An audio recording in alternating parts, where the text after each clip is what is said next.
Good afternoon. It's 8 minutes after 2. Thank you for tuning in. This is Market View, the Monday edition.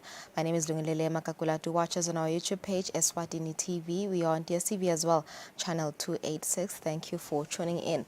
Today, business journalist Nelsiwe Ndlangamandla sits down with in-house economist Sanele Sibiya to discuss what the reduction in prime lending rates, which came into effect last Saturday, means for businesses. On Wednesday, we saw the Federal Reserve Bank in the United States of America cutting rates by 50 basis points for the first time in 4 years. London held steady. China cut by 10 percent points, and South Africa cut by 25% points on Thursday. Then Eswatini followed suit on Friday, with the Central Bank of Eswatini cut the repo rate and discount rates. Do stay tuned for this interview. On our leading story today, the business community says the National Labour Market Skills Project by the Eswatini Higher Education Council, the Eswatini Economic Policy Analysis and Research Center, ESAPAC, and the Taiwan ICT will play a major part in ensuring that government and the private sector knows the rights changes needed in policy. Stay tuned for more. On our last segment, Sanele Sibiya connects with us via Zoom for today's financial markets. For now, let's get straight to business news.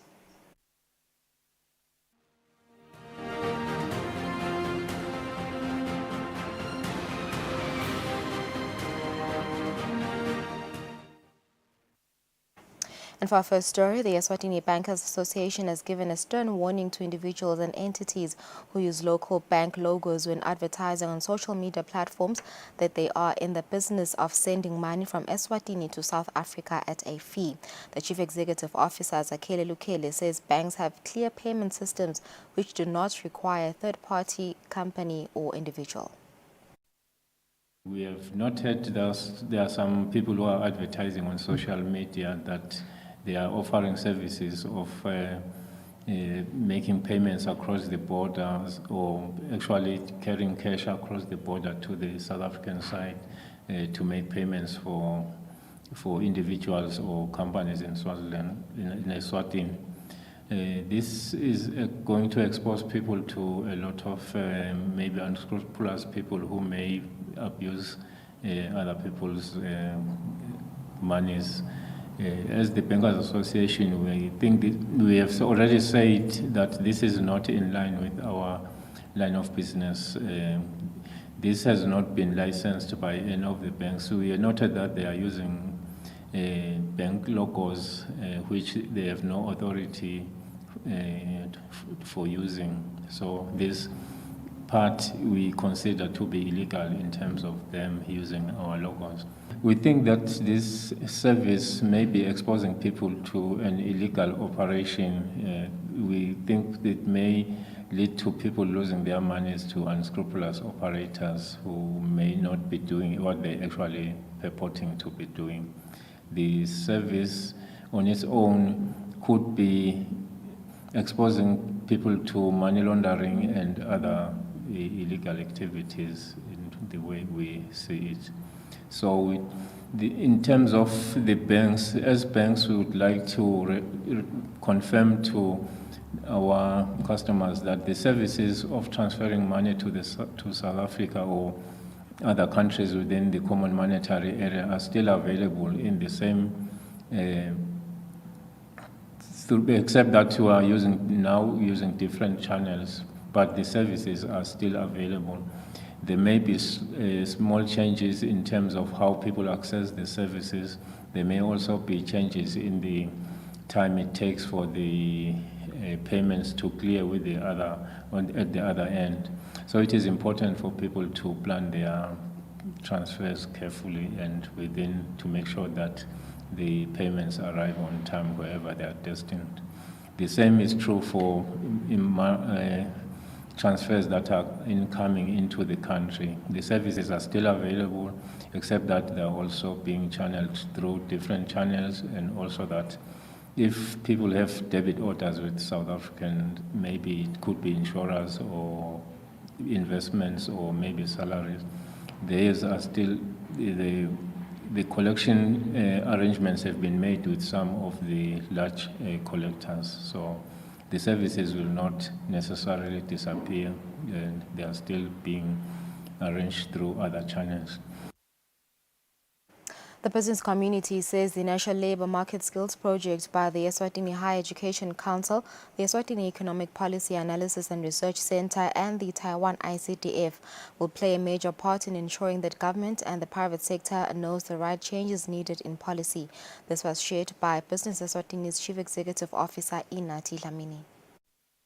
As BE, we are really very encouraged that there is a study of this nature that is ongoing, looking into the issue of skill, or rather skills mismatch in this country. And you'll be well aware, this is a subject which we have been broaching for quite some time now, with serious or really grave concerns, especially against the backdrop of the looming changes that are taking place within the world of work. And also against the backdrop of the industrial revolution that is really taking place right now, which will then redefine everything we once know about work and how work is structured, and the skills that are needed to remain competitive within the workspace. It's something that we are always worried about, and this study hopefully will then highlight where are the areas that we need to be looking at. Skills rather, and what are the skills that are needed by industry currently, but also factoring into the sheer, as you are aware, there's just this sheer rapidity of change within industry itself, which means the skills that are needed now may not be the skills that will be needed in the next 5 years. And I hope the study will also be forward-looking into looking at the huge and rapid transformation that is taking place within the industry.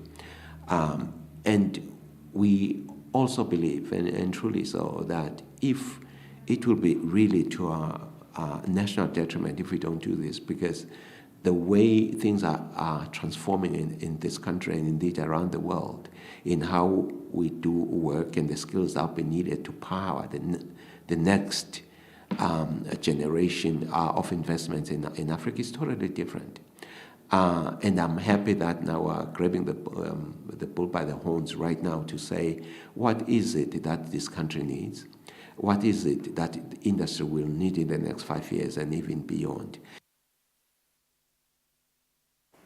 It's 8 minutes after 2, and that's it for our business news. After the break, Neil Sears sits down for an interview, detailed interview.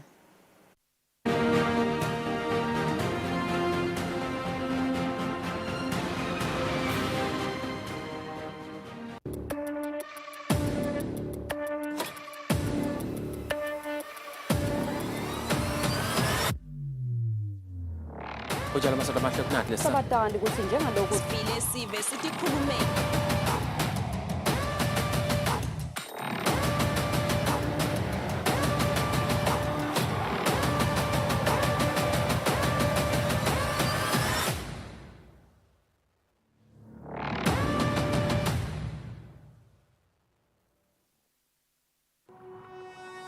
When you choose your adventures, you do so with an open heart and a desire for the unexpected. You embark on journeys to discover new worlds full of wonder. You choose a path to awaken your senses, a world to make you look up and realize just how inspiring this life can be. Arrive and awaken your heart. Explore life in ways only thought possible in your dreams. Discover just how far you'll go to expand your understanding of life's greatest mysteries. There's just one place on this planet with so much to offer. Now is the time for you to have the royal experience in the kingdom.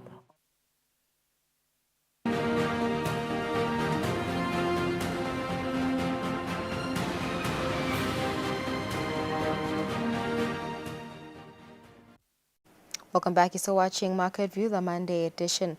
On Wednesday, we saw the Federal Reserve Bank in the United States of America cutting rates by 50 basis points for the first time in 4 years. London held steady. China cut by 10% points and South Africa cut by 25% points on Thursday. Then Eswatini followed suit on Friday, where the Central Bank of Eswatini cut the repo rate and discount rate. Business journalist Nelsiwe Ndlangamandla sits down with in-house economist Sanil Sbiya to discuss what the reduction in prime lending rate, which came into effect last Saturday, means for businesses. Yeah, last week the Central Bank of Eswatini issued the monetary policy statement where the prime lending rate reduced from 11% to 10.75%. Before we get into how significant is this reduction on the interest rate, I want you to tell us what influenced the reduction in the rates. So when we look at the interest rate story, if you recall earlier last year towards the mid-years, it was an issue of a normalization drive where the economy was on an overheat. Inflation was running wild, with inflation in the US being at levels that were last seen during the Reagan years, were in the 1970s. So to try and control that situation, so central bank across the board went on to this normalization drive, trying to really just contain prices to the level they were before COVID. So that's what we've seen. And now with inflation coming back to around the acceptable levels in the US, it's getting closer to 2%. Here at home, it's also at 4.1% below the midpoint. In South Africa, I think it's sitting on the midpoint. So now the signals are that, global economies can start a downward trajectory in terms of the interest rate dynamic, trying to get back to pre-COVID levels. And also, there were a bit of worries in the economy that it seems like we've stayed in this high interest rate environment for long. And when you do that, you tend to see those diminishing their demand and, try and stop the economies from going into a recession. We really needed to see a turnaround in the interest rate regime across the globe, and I think that's what we've started seeing in June. We saw the Europeans cutting down, and then in August we saw the English doing the same. So right now it's September, we're seeing the Americans doing the same, and we followed suit. I am sure this reduction, Mr. Sbiya, on the prime lending rate especially will bring a sigh of relief, especially for local businesses, especially for small and medium enterprises. Talk to us about the significance of this reduction. How significant is it, especially for these businesses? This reduction really is one of those that we expected, and business really did need this, because in most cases for businesses to expand, they need access to credit. And in a high interest rate environment, remember we've been calling this a hard money environment. So that means the money that you go there and borrow has to be paid back with a relatively steeper interest, and you find that it makes it a bit difficult for businesses to pay back, because a steeper interest means a steeper installment, and with demand not looking good as well, you find that a lot of businesses would then suffer trying to balance those, and that's why we've been seeing marginal increases in credit extended to the private sector. If you look at the annual statistical bulletins that are released by the central bank. So now what we expect to see a bit of a push in terms of that credit extended to the private sector, because it now becomes relatively cheaper for them to borrow money, and we do expect this cheap trend to stay and continue, actually getting better as we move further into the year and into early of 2024. So it's quite a significant push for business, only if the bottlenecks were one of what we call a demand issue, if it was a credit issue, not a demand issue. So if it was a credit issue that was now holding markets from pushing further frontiers, then we should expect businesses grow a bit further and expand a bit wider compared to the expansions that we've been seeing in terms of credit in the past months, as we were still in this hard money environment. Mr. Sbiya, just something comes into my mind. Can we expect to see credit extended to the private sector increasing now that the interest rates have been reduced? as ngiyati Mr. Sibiya ukuthi kulesinye isikhathi i-Central Bank iyayisho ukuthi uma ngabe umnotfo utawukhula kufanele ibe khona le mali le circulator nakula mabhizinisi lakhona lapha eveni. So yes, we should expect to see credit extended to the private sector also, grow by much greater bounds compared to the 0.1s we were seeing in the previous months. That is if, the market expansion was being held back by credit, not an issue of demand. That's why I'm making that clearer. Because if it was an issue of demand, then we should expect to see that adjustment happen around December, like 3 to 4 months later on, when people are now able to borrow more money to finance their expenditures, and that's actually going to work for those who have prime linked credit, and we do expect that with the lower interest rate, there should be that increase in demand. But that's if most of what was holding the market back was actually the credit issue, not a demand issue, which is one of the issues that we are just still trying to watch out for and see across the globe, to see if really the markets are going to respond to this, and how fast are they going to respond to this issue of a credit of this interest rate, of the interest rate cut. Yes. Sisakhulumisana nje Mr. Sibiya, ngiyakhumbula ukuthi i-Eswatini Revenue Service has reduced the corporate tax from 27.5 to 25%, and nyalo we are seeing interest rates being reduced by the central bank. What impact will this have, or will it have an impact on foreign direct investment? So what we should expect in terms of the fiscal expansion, because when you talk of a cut in the corporate tax, that looks like that's what we call a fiscal expansion in economics, where the government is trying to grow the economy utilizing fiscal policy. And the thinking there is, if you lower the corporate tax, then businesses are going to have a lot to invest into the economy, because now the government is not going to take much of that. And what we are going to see with that, now that we're coming into a low interest rate environment, we should expect that expansion to be propelled even further, in the sense that when businesses are now expanding, they're also going to be looking into issues of an improving demand, and over and above, they're going to look into issues of potentially being in a position to finance their expansion through credit. And also it's just going to give them a better balance sheet, because it's going to improve on their assets rather than their liabilities. So it makes businesses a bit more lucrative to the banks when we are now factoring in this new corporate tax. So if you do your tax returns, depending on the different times of the year, and when your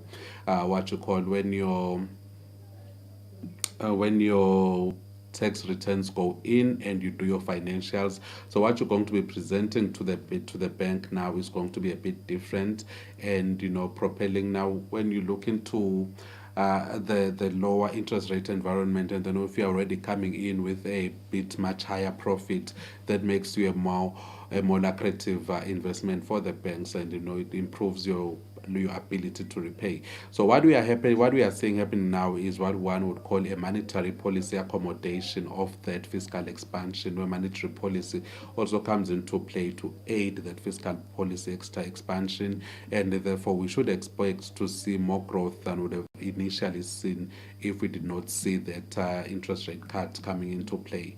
So this is actually going to bode well for businesses. That is, if we hold all other factors constant, without any other disruptions in the supply chains and the global value chains, when we look into the geopolitical dispensation of things. But it seems we are still relatively on a good footing on that front this year. I like examples, Mr. Sibiya, so that everyone understands. The prime lending rate has been 11% for over a year, and now it is 10.75%. Make an example for us. If maybe a business has borrowed 10,000 emalangeni, how much are they going to pay now? So what we are looking into here is when you look into the prime lending rate, let's say, for example, you had a loan of, let's say, 10,000, and at the 11% that it was on Thursday last week Thursday, you would find that ideally, if you are paying 11% per annum on a 10,000 loan, you would then have to pay an additional 1,100 emalangeni per annum. So right now, when it comes down to 10.75, you would pay 1,100 emalangeni per annum on that loan. And now when it comes down to 10.75, that means you are now going to be paying in interest. You would now be paying 10,075. That's 35 rands less in terms of interest payments that we're making. So that means even your monthly interest, your monthly installment will decrease by the proportionate amount spread across the year. So you are paying less. Your loan is now going to become cheaper by that amount, depending on the rate that your bank was giving you. Because ideally, you'd find that your bank will give you prime plus 1, prime plus 2, depending on your risk parameters. How long can we expect, Mr. Spear, these rates to remain this way, or maybe can we expect maybe a further decrease on the interest rates? So what we should expect to see in terms of the interest rate dimensions there is we should expect to see a bit of a normalization back to pre-COVID levels. So we should expect another 25 percentage points cut probably in November or sometime in October, depending on how the global economy continues to react. And then we should see another 25 percentage points. I think that should be around in January of 2025 until we get back to pre-COVID levels that around the 6.75 in terms of the repo rate and the discount rate coming high, and then in terms of the repo rate, and then you are going to see the return of the prime lending rate back to the 10% type of level or 9.75 type of level thereabout. And we should expect that to hold for a longer term. So I should actually say that, coming into 2025, we should come into a soft money environment.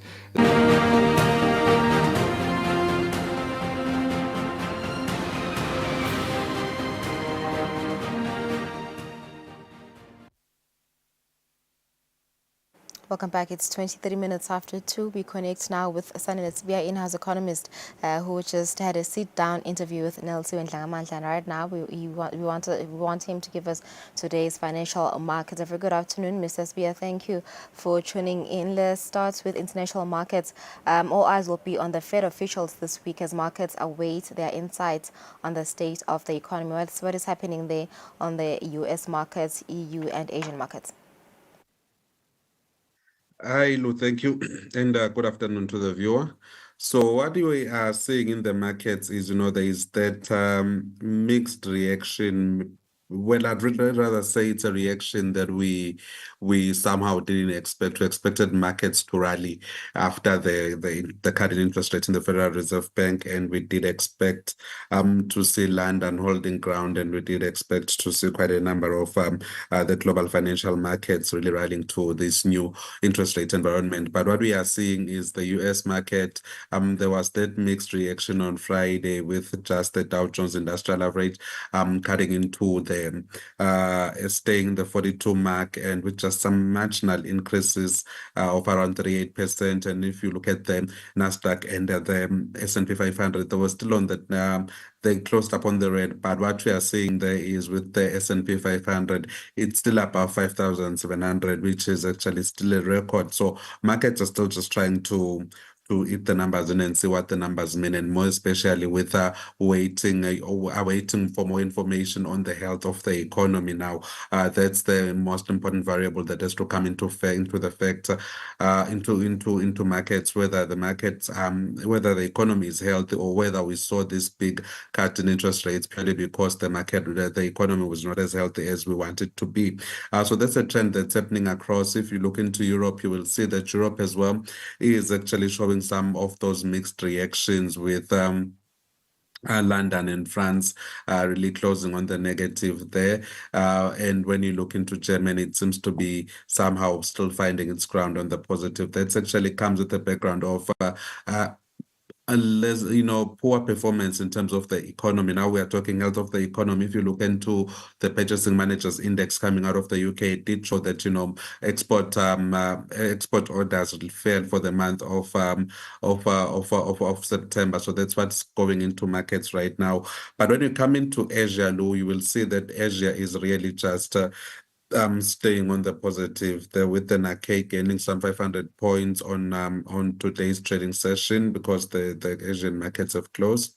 And then when you look into mainland China again, that market is also doing relatively well comparatively. That's because what the Asian markets are looking into is, how this soft money environment is actually going to bode well for demand, and it's actually going to bode well for their for their consumer economy and their export-driven economies. So that's what we are looking largely into happening there in Asia. And when you come into South Africa, you will see that the JSE actually did rally against, the changes in the in the interest rates. It's still up there, way back into the 84,000 mark, which we last saw, I think, about a month or immediately after the elections. We've not seen this much rally in JSE, and ever since the election. So now that shows that, the South African market really was waiting to breathe in terms of the interest rates, where we saw the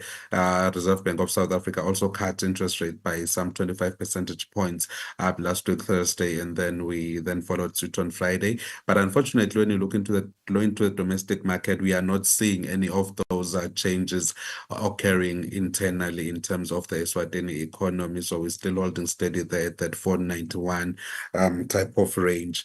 And then when you come into the commodities, Lou, you will see we are seeing that with the commodities, gold is still very much shining above the 2.5, 2.6 mark. And we are seeing that, also Brent crude is also on an upward surge. So we expected gold to somehow give up some of the gains when the interest rate story came into play. So now that shows that, investors are more concerned about the health of the economy at this point in time. So they're still that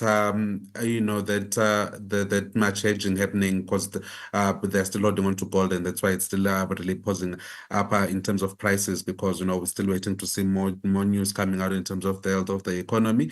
So that shows that there's still those risks. Markets are still waiting for a clearer picture to show whether the US economy is actually in trouble, or the Federal Reserve Bank went big because they were just behind the pack.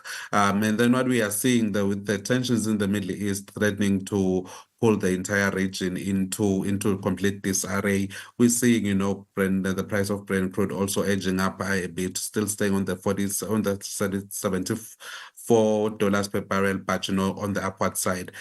So we should expect that until and unless we get those in check, we should expect to see the price of Brent crude on an upward surge. And then when you come into the currencies, you will see that the Lilangeni remained strong against the dollar and the euro. That's purely because of those poor performances in terms of the numbers coming out of the European or the greater European markets, in terms of those purchasing indices, and the overall health state of the European economy. But what we are seeing is we lost a bit of ground in terms of the Japanese economy, because we do expect the Japanese economy to actually rally on an export-led type of economy, and on a soft money environment, with hopes of an improvements in demand. Thank you. All right, thanks so much, Mr. Sphere, for that analysis today for financial markets. We've come to the end of our program. Thank you for joining us. This was Market View, the Monday edition. We'll see you again tomorrow at exactly 2 p.m. If you've just joined us, worry not, you can still watch this episode of Market View on our YouTube page, Eswatini TV. We'll see you tomorrow. Have a lovely day.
So Michel Barnier pulled together this government of mostly centre and right-wing figures, finally announced it over the weekend.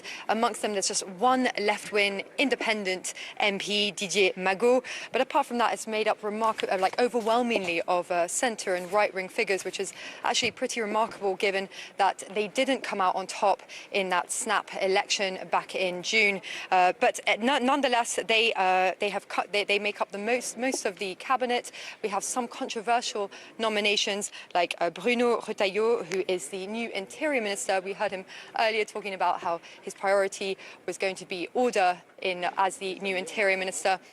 That has angered a lot on the left. Otherwise, we have the new economy minister, Antoine Armand, is just 33 years old. He's had a meteoric rise in the economy ministry, and he's inheriting perhaps one of the hardest jobs at the moment. That's sorting out France's finances, which are in a very serious state in the new prime minister's words. Emerald, what's going to be on the agenda for this meeting, and what are the biggest challenges this new government's facing? Well, the first challenge will simply be surviving over the next few weeks because they're facing a lot of opposition, of course, from that very divided hung parliament. Already on the left, they've had the left announcing that they will have a no confidence motion against the government. They also have threats of that from the right, who are watching to see what they propose policy-wise before they decide whether to